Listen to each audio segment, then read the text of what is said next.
우리는 다시 요한복음으로 돌아가 말씀을 함께 나눠보겠습니다. 우리가 이전에도 알아보았지만 요한복음 13장부터 16장까지는 이제 예수님이 이제 십자가에 달리시기 전 제자들에게 마지막으로 이제 가르침을 주시는 장면입니다. 그래서 우리 교회는 그 내용을 앞서 몇 주간, 사실 몇 주는 아니죠, 몇 달간 우리가 함께 알아보았습니다. 그리고 오늘 요한복음 17장 전체는요, 그 예수님이 제자들에게 말씀을 하신 후 예수님의 기도의 내용으로 가득 채워져 있습니다.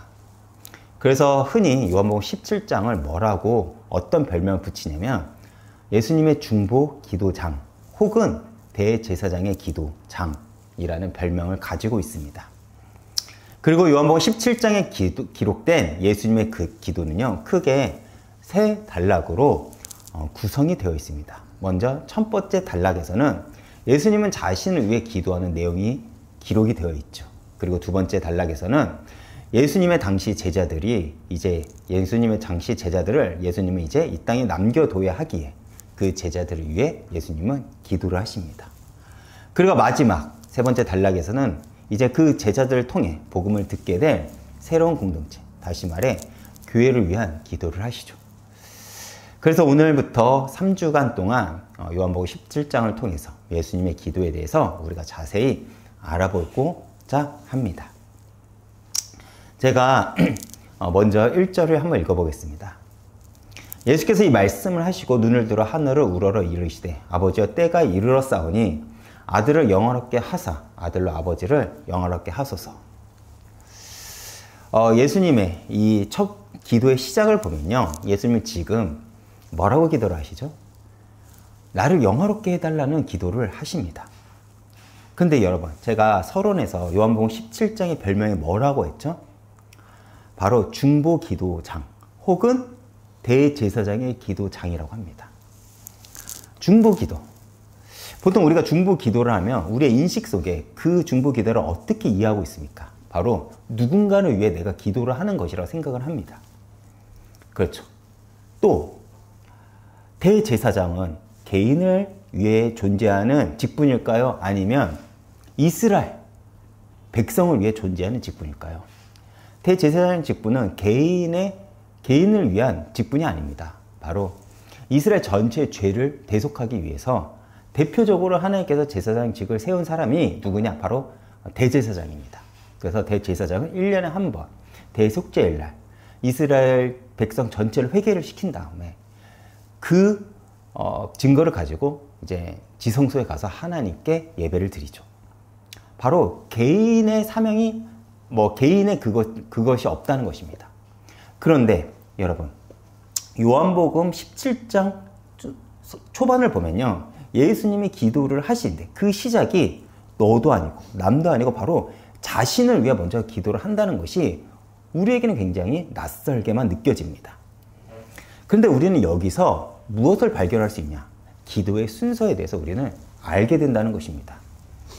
보통 중보기도는 누군가를 위해서 기도하는 게 맞습니다. 그런데 순서적으로 본다면 먼저 그 기도의 시작이 타인보다는 자신을 위해 먼저 기도를 해야 된다는 것을 예수님께서 우리에게 먼저 알려주신다는 거예요. 이게 옳은 예가 될지 모르겠지만 제가 한 예를 들어보겠습니다. 저는요, 저희 교회가 지금보다 조금 더 부흥을 했으면 좋겠어요. 왜 그러냐? 그래야 우리 교회가 조금 더 교회로서의 역할을 감당할 수 있을 거라고 생각을 합니다. 지금은 우리 교회가 유지하는 거에 약간 급급해요. 저 목사님 사례를 주고 교회를 유지하는 거에 급급합니다. 그런데 우리 교회가 지금보다 조금 더 부흥이 된다면 교회로서의 역할을 좀 더 감당할 수 있지 않을까요? 좀 더 선한 영향력을 흘리고 누군가를 도울 수 있고 지금보다는 좀 더 복음의 우리가 선한 일을 우리가 앞장서서 할 수 있을 거라고 생각을 합니다. 저는 엄청나게 큰 부흥을 이루자, 그게 아니에요. 지금보다 조금 더 우리가 교회로서 역할을 했으면 좋겠습니다 라는 그 마음이 있습니다. 그렇기 때문에 저는요, 교회를 위해 기도를 합니다. 또 지금보다 조금 더 많은 이들이 함께 예배를 드린다면 함께 우리가 모일 때 우리는 은혜를 더 풍성하게 나눌 수 있어요. 왜 그러냐? 본질은 아니지만 인간은요, 어찌됐건 감정에 영향을 받습니다. 사람에게 영향을 받아요. 그것이 사람과 사람 사이에 우리가 있을 때 우리는 좀 더 풍성한 은혜를 우리가 느낄 수 있다는 것입니다. 그래서 저는 하나님께 이음교회를 위한 기도를 제가 매일 합니다. 물론 누가 들으면 동기가 있어 보이긴 합니다. 그러나 그러한 저의 부흥의 동기는요, 교회를 위한 것이고 더 나아가 우리 교회 성도들을 위하는 마음이 있기 때문에 그렇습니다. 제가 교회가 부흥해서 제 욕심을 채우고자 한 것이 아니에요. 그것은 제가 앞으로 여러분들한테 증명할 문제이긴 하지만 제가 가지고 있는 그 동기는 뭐냐면 교회가 교회로서 그 역할을 하고자 하는 것이고, 저 역시 이 복음을 좀 더 선명하고 좀 더 바르게 전하고자 하는 그 마음이 있기 때문에 좀 더 많은 이들이 이 말씀을 듣고 은혜를 받고 세상 가운데 가서 그리스도인으로서 우리가 증명하는 그런 이음교회 성도로서 그 정체성을 주고자 하기에 저는 그런 마음을 가지고 있는 것입니다. 또 어떤 예가 있습니까? 내가 누군가를 돕고 또 위로하고 싶습니다. 그런데 만약 내게 힘이 없다면 그것이 가능할까요? 아니요, 힘듭니다. 우리가 피곤하고 우리가 힘들 때 우리가 쉽게 툭툭 나오는 게 뭐죠? 짜증, 그쵸? 신경질, 이런 것들 우리가 나오지 않습니까? 왜요? 내게 힘이 없다는 거예요. 그렇기 때문에 바르게 사는 것과 내가 내 삶을 지켜가는 것은 먼저 내 안에 힘이 있어야 됩니다. 그래서 제가 기도를 할 때 가장 먼저 부르짖는 기도의 내용이 무엇이냐면, 주님, 저를 불쌍히 여겨주시고 저를 긍휼히 여겨주셔서 저에게 은혜를 주옵소서. 제가 왜 이 기도를 하냐? 제게 은혜가 있어야 그 은혜를 제가 비로소 누군가에게 흘릴 수 있기 때문에 그렇습니다. 그렇기 때문에 우리는 중보 기도를 하더라도 먼저 나를 위한 기도가 있어야 됩니다. 그러나 내가 나를 위한 기도를 한다고 해도 우리는 분명히 알아야 될 것이 있습니다. 그 기도가 내 기복을 위한 기도가 되어서는 안 된다는 것입니다. 사실 1절에 기록된 예수님의 기도를 얼핏 듣기에는 우리가 늘 하던 기도와 비슷해 보여요. 나를 영화롭게 하셔서 아버지께서 영광을 받으소서. 마치 이런 식으로 우리는 표현이 되는 것 같습니다. 하나님 이름으로 내가 잘 되게 해주세요. 나를 성공하게 해주세요. 그러면 내가 사람들부터 높임을 받고 사람들이 부러워하게 해주시면 그러면 내가 하나님께 영광을 돌리겠습니다. 이런 표현 같습니다. 그렇죠? 그런데 우리는 여기서 한 가지 우리가 주목해야 될 부분이 있어요.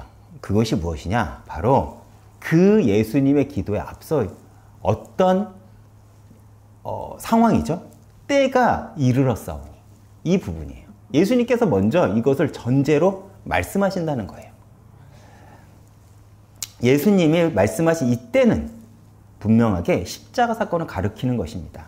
그런데 이 십자가 사건이 무엇과 연결이 되죠?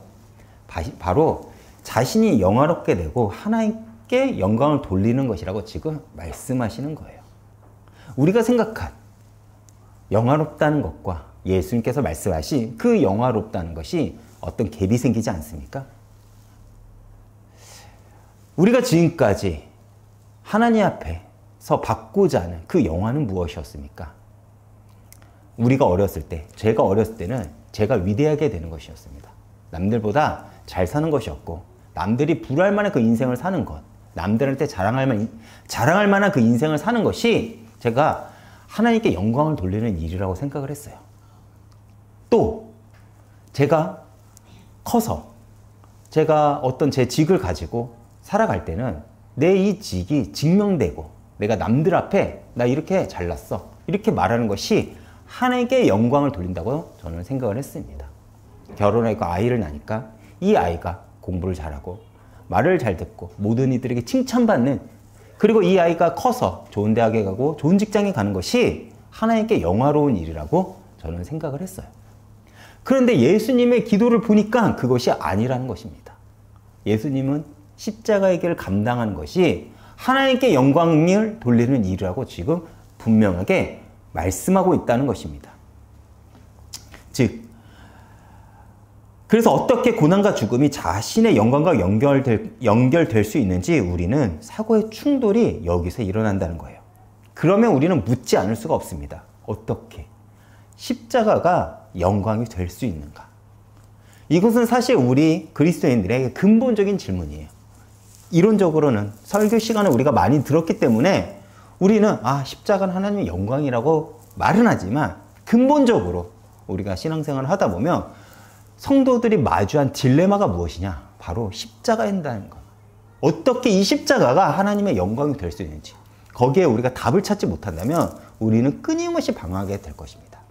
나를 자극하는 그 말씀, 그 교회만 찾아다니게 될 것이고 비록 내가 교회를 떠나지 못한다면 그 자극적인 그 영적인 말씀에만 우리는 집중하게 될 거예요.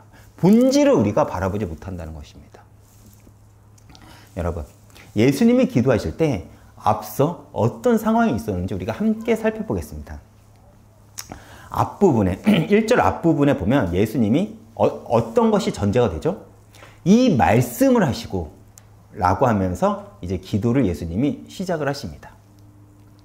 그렇다면 이 말씀은 무엇을 가리키는 걸까요? 앞서 예수님이 마지막으로 제자들에게 하신 말씀을 가리키는 거겠죠. 제가 요한복음 16장 뒷부분만 제가 읽어보겠습니다. 세상에서는 너희가 환난을 당하나 담대하라, 내가 세상을 이겨노라. 이 말씀을 예수님께서 마지막으로 하신 후에 기도를 하신 것입니다. 근데 사실 예수님의 이 승리의 선언은요, 당시 제자들은 무슨 말씀인지, 왜 갑자기 뜬금없이 그런 말씀을 하셨는지 이해하지 못했습니다. 왜 그러냐? 당시 예수님은요, 종교 지도자들과 갈등은 있었지만 제자들이 보기에는 예수님을 일방적으로 종교 지도자들과 그 민족들에게 위협을 당하고 있었고, 그렇게 어떤 때는 그렇게 그들과 어떤 싸울 수 입장이 아니었습니다. 힘의 균형이 너무나도 컸어요. 그렇죠. 그래서 때로 제자들과 예수님은 그들의 위협을 피해 다니기도 했고, 그리고 예수님은 갑자기 뜬금없이 이제 자신은 너희들을 떠날 것이다. 너희는 이제 성령을 받고 성령이 너희들을 인도하고 역사할 거라는 그런 얘기를 합니다. 그러다가 갑자기 예수님께서 내가 세상을 이겼다 라고 말씀하십니다. 우리가 지난번에 이 말씀을 다룰 때 예수님의 이 말씀은요, 완료형으로 끝났습니다. 이것이 앞으로 내가 세상을 이길 것이다 라고 예언을 하는 것이 아니라 완료형, 이미 끝냈다라는 거예요. 세상을 향한 예수님의 승리의 선언이 때가 이르렀사오니와 그리고 연결이 된다는 거예요. 우리가 번역된 성경을 보면요, 이 때라는 시제는 가깝게는 십자가를 가리킵니다. 맞아요. 이 때는 예수님의 십자가를 가리키는데 이 때를, 이 단어를 헬라어 원어로 살펴보면 이 단어 역시 완료형으로 끝났음을 우리는 알 수 있어요. 다시 말해 예수님이 세상에서 승리했다는 것 역시 완료형으로 기록했듯이 이 때가 왔사오니 이 역시 완료형으로 예수님 말씀하셨다는 거예요. 이것은 무엇을 우리에게 알려주는 것이고 예수님은 어떤 의도로 그렇게 말씀하신 것일까요? 여러분, 시제라는 개념이 있죠. 시제라는 개념이 우리에게 필요한 것입니까? 아니면 하나님에게 필요한 개념입니까?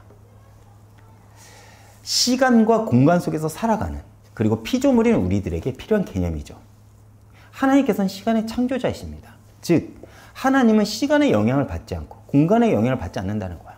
시간 밖에서 과거와 현재의 미래를 쥐고 계시는 분이 누구시냐? 바로 창조주 하나님이라는 거예요. 우리는 이해하지 못합니다. 아무리 설명해도요. 2차원적인 존재가 3차원적인 존재를 이해할 수 있을까? 절대 이해하지 못하죠. 그렇듯이 우리는 하나님을 절대 이해하지 못합니다. 시간 밖에 있다는 개념이 우리에게는 너무나도 어렵고 낯설기만 하죠. 그러나 창조주 하나님께서는 이 시간 밖에 계시기에 우리의 과거, 현재, 미래를 주님께서 주관하고 계신다는 거예요. 그렇기에 예수님이 완료형으로 때가 이르렀다 말씀하신 것은 가깝게는 십자가 사건을 내가 완성했다 라는 것을 이야기를 하지만 더 나아가 이것은 예수님의 부활과 승천, 그리고 재림과 구원의 완성까지 그 사건을 함께 포함하고 있는 거예요. 즉 예수님은 구원의 완성과 최종 승리를 이미 바라보시고 제자들에게 내가 세상을 이겼다. 그러니까 너희들은 두려워하지 말라고 선언하시는 것입니다. 히브리서 12장 제가 2절을 한번 읽어보겠습니다.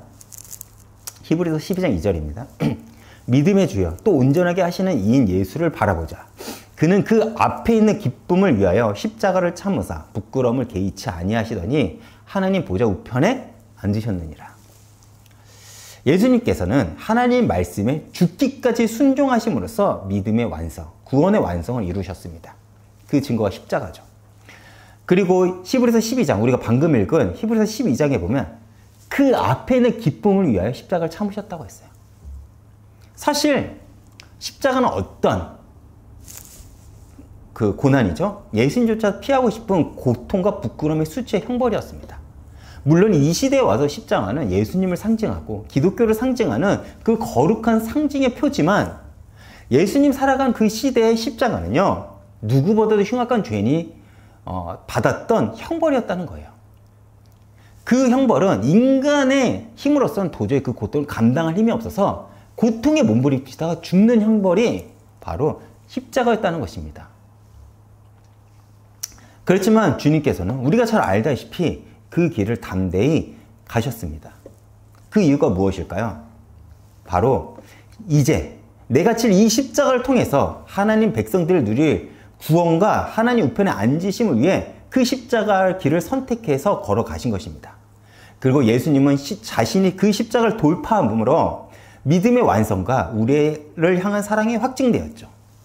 그리고 우리는 이제부터 예수 그리스도의 사랑을 근거로 믿음의 싸움을 담대히 싸워낼 수 있게 된 것입니다. 그렇기 때문에 믿음의 선두자이시며 완성이 되신 예수님을 바라보라고 히브리서 기자는 우리에게 요구하는 것입니다. 즉 예수님은요 자신의 인내가 너무나도 강하고 내가 그 고통을 참을 수 있는 힘이 너무나도 강해서 십자가의 고난을 돌파한 것이 아니라 어떠한 것이 굉장히 즐거웠기 때문에 돌파할 수 있다고 히브리서 기자는 지금 이야기를 하고 있는 거예요. 그렇다면 예수님께서 바라본 그 기쁨과 즐거움은 무엇이었을까요? 나를 구원하기 위해 예수 그리스도가 천국 보좌 영광을 버리고 이 땅에 오셨어야만 했습니다. 바로 이런 뜻이에요. 예수 그리스도는 과거, 현재, 미래를 동시에 현재 진행형으로 사시는 그분은 언젠가는 거룩해지고 언젠가는 예수님을 닮고 언젠가는 죄에서 자유해지고 언젠가는 예수 그리스도의 장성한 분량까지 성장한 나를 이미 앞에다 세워두고 십자가를 지시며 그것을 바라보고 돌파했다는 것입니다. 이 말이 이해가 가십니까? 예수님은 믿음의 구원의 그리고 하나님 앞에 서 있는 우리를 이미 기쁨으로 서 있는 우리를 앞에 두시고 십자가를 돌파했다는 거예요. 그 기쁨을 바라봤기 때문에 예수님은 그 십자가의 고난을 넉넉히 이겨낼 수 있다는 것이었습니다. 이건 우리는 이해가 하지 못하죠. 왜냐면 우리 입장에서 그것은 먼 훗날 이야기잖아요. 그러나 예수님께서는 이미 그것을 완성하셨다는 것입니다. 즉 요한복음 16장에서 제자들에게 말씀하신 나는 내가 세상을 이겼다. 그 승리를 주님은요 이미 바라보시고 선언하신 것처럼 히브리서 12장 역시 주님이 십자가를 돌파할 수 있었던 이유는 당신의 순종을 통해 지금은 연약하지만 지금은 미련하게 보이지만 언젠가는 믿음으로 사람으로 세워질 우리를 미리 바라보셨고 그것이 지금 당신의 기쁨이 되기에 십자가의 일을 갔다는 것입니다. 그래서 우리에게 담대하라는 거예요. 그리고 그 기쁨과 환희가 십자가를 통해 시작되고 완성된 것입니다. 그렇기에 예수님께서 말씀하신 영광과 영화는 무엇과 연결된다고요? 십자가와 연결될 수 있다는 것입니다. 그렇게 내 삶에 주어진 십자가는 비록 고난과 아픔으로 보이지만 그 과정을 통해 우리는 참된 은혜와 하나님의 인도를 경험할 수 있다는 거예요. 그렇기 때문에 그 길을 통과하지 않고서는 우리는 그 영광에 이룰 수가 없기 때문에 주님은요 내가 우리에게 각자의 십자가를 지라고 말씀하시는 거예요. 우리 입장에서는 그것이 고난으로 보입니다. 우리 입장에서는 그것이 어쩔 수 없는 한숨으로만 보여요. 그러나 그것이 영광과 바로 연결되는 것이기 때문에 그것이 너가 영화롭게 되는 길이기 때문에 그것이 너를 통해서 하나님께서 영광을 받는 유일한 길이기 때문에 주님은 그것을 기쁨으로 삼으라는 것입니다. 그래서 십자가는 내 삶에 예수의 흔적을 새기는 자랑이 된다는 거예요. 십자가를 통과하지 않는 이들 중에 참된 그리스도인은 없습니다. 문제가 오고 상황이 닥치고 내가 이해하지 못하면 교회를 떠나는 것. 왜 그렇습니까? 그들은 십자가를 접은 적이 없기 때문에 그렇습니다. 여러분, 제가 말한 이 말씀의 내용이 여러분들 이해가 가십니까? 예수님의 승리는 이미 우리에게 주어졌다고 말씀하십니다.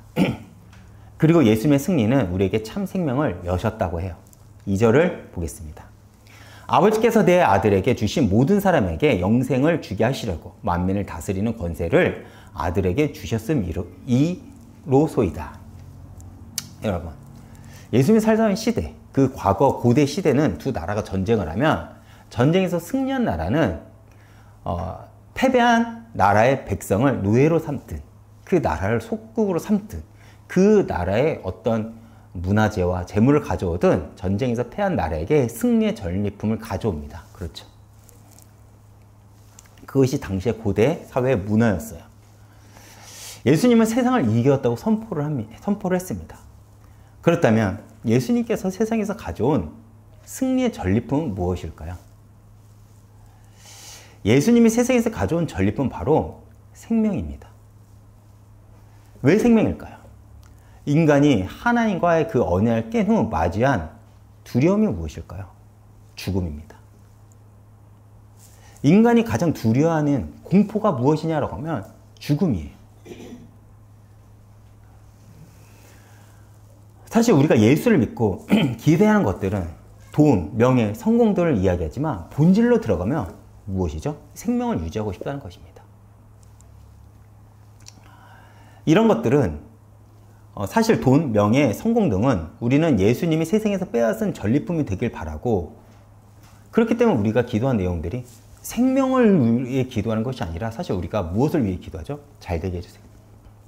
이 대학에 합격하게 해주세요. 이 직장에 취업하게 해주세요. 이 사람과 결혼하게 해주세요. 내 자녀 역시 이렇게 잘 먹고 잘 살고 성공하게 해주세요. 우리는 그렇게 하지만 본질을 이야기하면 생명을 주세요입니다.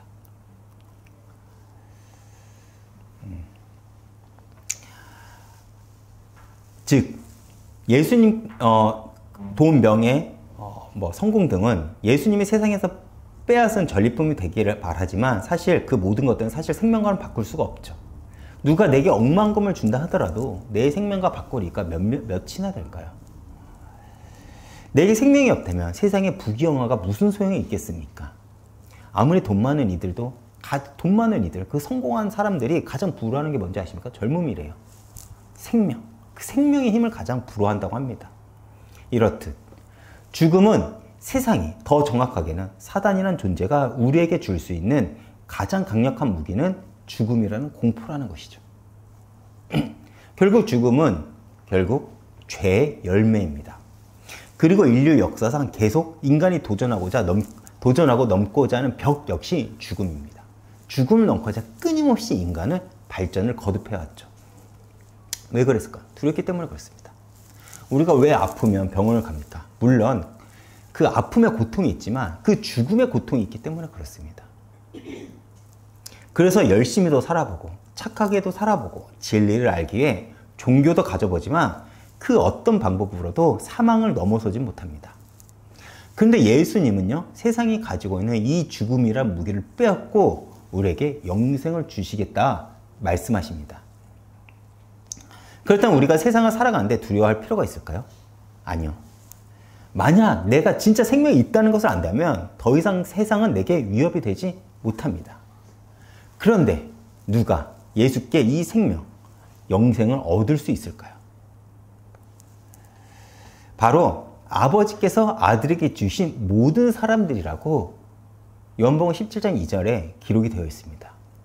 즉, 우리는 예수를 통해 참 생명을 얻고 그렇기에 죽음의 공포와 두려움에서 벗어날 수 있게 된 것입니다. 다시 말해, 왜 예수가 길이고 진리의 생명이냐? 예수를 통하지 않고서는 죽음의 공포를 넘어설 수 없기 때문에 그렇습니다. 이것이 예수를 통해서 우리에게 전해진 복음의 내용이죠. 그리고 여기서 우리는 하나님이 창세 전부터 구원받을 우리를 예수께 맡기셨다는 것을 우리가 알게 됩니다. 창세 전부터 우리를 찜했다는 거예요. 왜? 하나님께서는 맡겼다고 하잖아요. 그리고 예수님께 맡겨진 이들은 하나도 빠짐없이 예수님의 구속 사역을 통해서 구원받게 된다는 그 기독교의 예정론에 관한 신학적 개념을 우리가 여기서 발견하게 됩니다. 죄는 죽음과 연결이 되죠. 그래서 로마서 6장 23절에 바울 사도는 뭐라고 얘기했습니까? 죄의 삭은 사망이요. 하나님의 은사는 그리스도 예수, 우리 주 안에 있는 뭐요? 영생이라. 죄의 삭은 사망인데 예수 안에는 영생이 있다고 합니다. 죄는 사망의 길이지만 우리가 얻을 그 생명 어디에 있다고요? 바로 예수 그리스도 안에 있다는 거예요. 그래서 예수를 믿으라는 것입니다. 우리가 예수를 믿는다면 죽음이 더 이상 내게 공포가 되지 못한다는 거예요.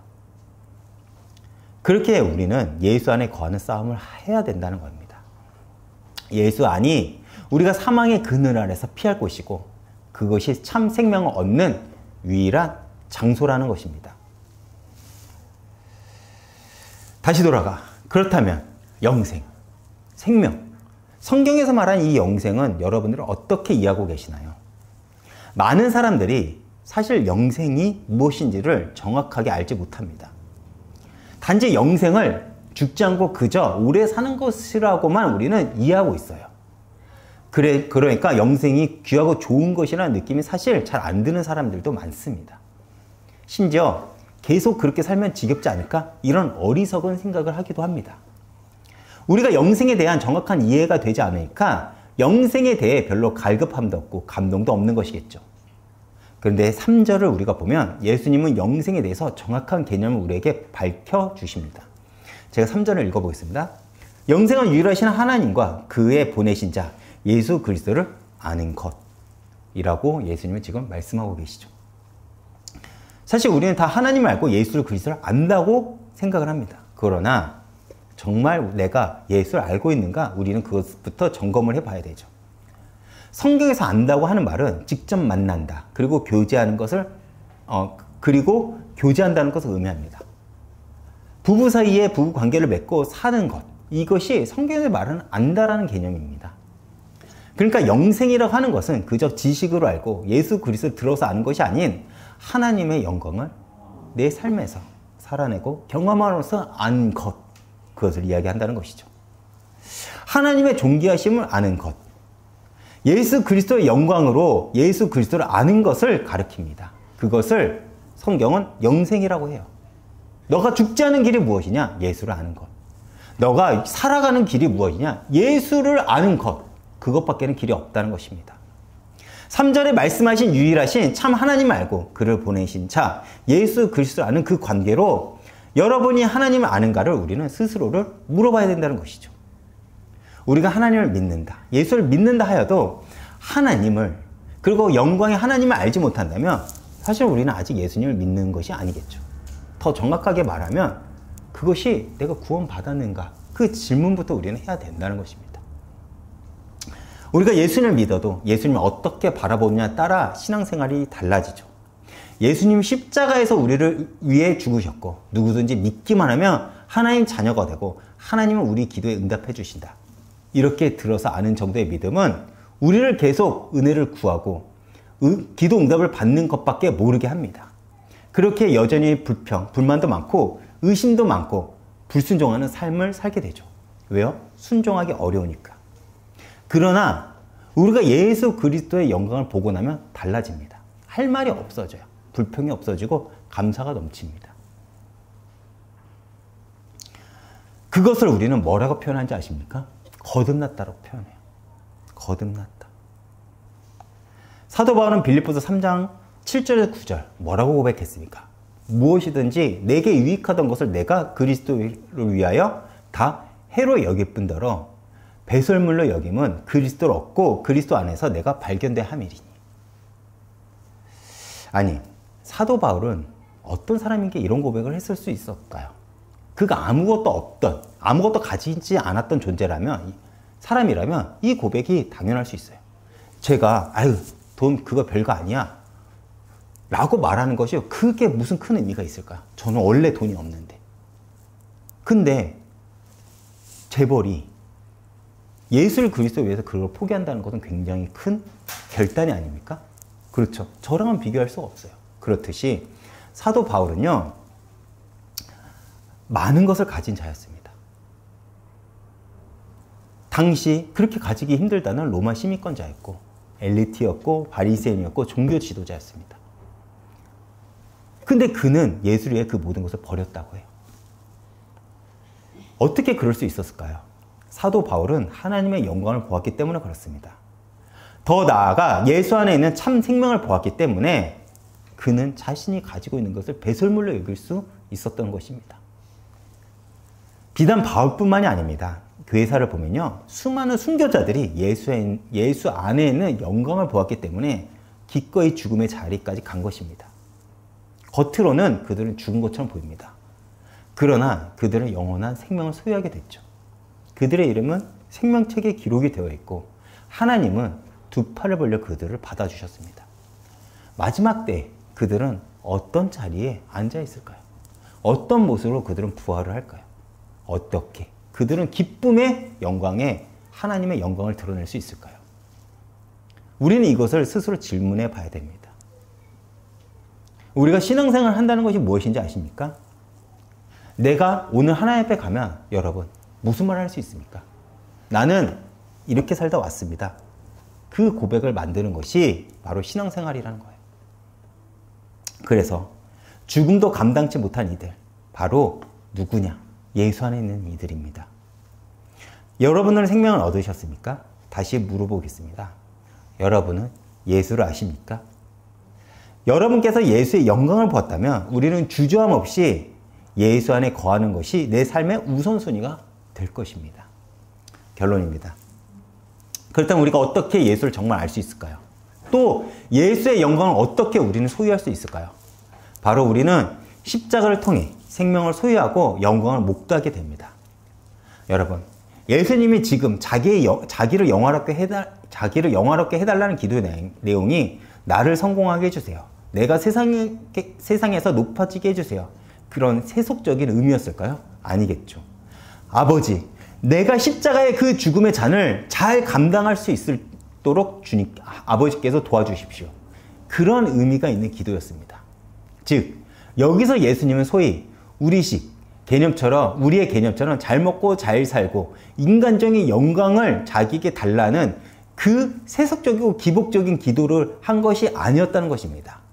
여기서 예수님은 자신을 영화롭게 해달라는 그 기도의 말은 십자가의 죽음의 잔을 내가 잘 마실 수 있도록 아버지 나를 긍휼히 여주시고 나를 불쌍히 여겨주셔서 나를 도와주시옵소서라는 예수님의 부르짖음이었고 몸부림치는 것이었다는 것입니다. 여러분, 예수님 하나님이시지만 예수님 역시 육신을 입었기 때문에 십자가는 예수님의 두려움이자 갈등이었어요. 육신의 고통, 아무리 대단한 사람이라도 어떻게 그것을 이겨낼 수 있을까요? 그래서 십자가를 지기 전 마지막 밤 예수님은 겟세마네 동산에서 아버지 할 수만 있다면 이 잔을 지나가게 해주시옵소서라고 처절하게 기도를 한 것입니다. 그러나 이어 예수님이 어떻게 기도를 마무리하시죠? 내 뜻대로 하지 마옵시고 아버지 뜻이 이루어지기를 원하나이다 라고 기도를 마무리하십니다. 즉 마지막까지 주님은 이 문제를 가지고 씨름을 하신 것입니다. 즉 예수님께서 십자가의 죽음의 잔을 그냥 덜커덕 마신 게 아니었다는 거예요. 예수님 역시 두려웠을 것이고 예수님 역시 깊은 절망 가운데 있었다는 것입니다. 그러면 예수님은 도대체 그 고뇌했던 죽음의 고뇌의 본질은 무엇이었을까요?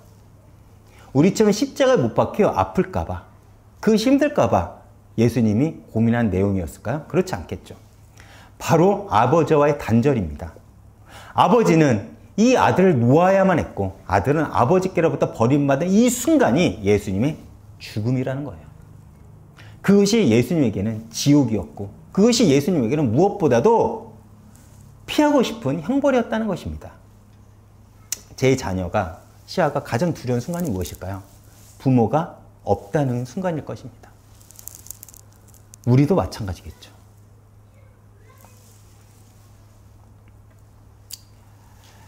그러나 예수님은 어떻게 그 길을 담대히 갈 수 있었습니까? 위에서 제가 이야기를 했듯이 우리를 기쁨으로 삼으셨기 때문에 그렇습니다.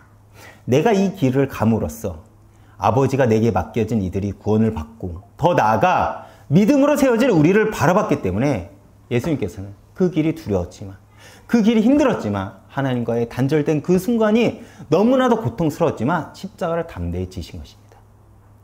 그리고 주님이 오늘 우리에게 이렇게 말씀하시죠. 내가 너를 즐거움으로 삼고 십자가를 돌파했듯이 너도 오늘 나를 즐거움으로 삼고 십자가의 삶을 돌파해 줄 수 있겠니?